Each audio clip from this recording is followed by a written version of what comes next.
not against it. I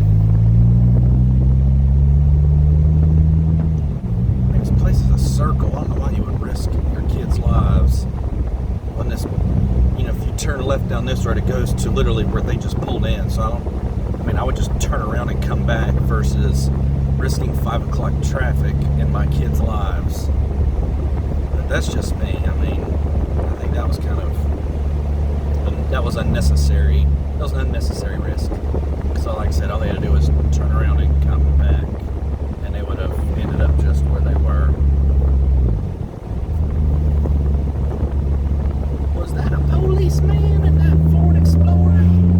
I believe it sure was.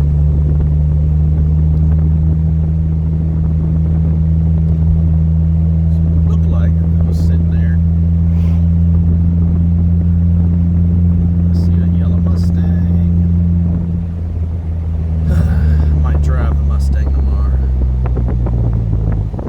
Gosh, I like the way his is lowered. I want to lower mine.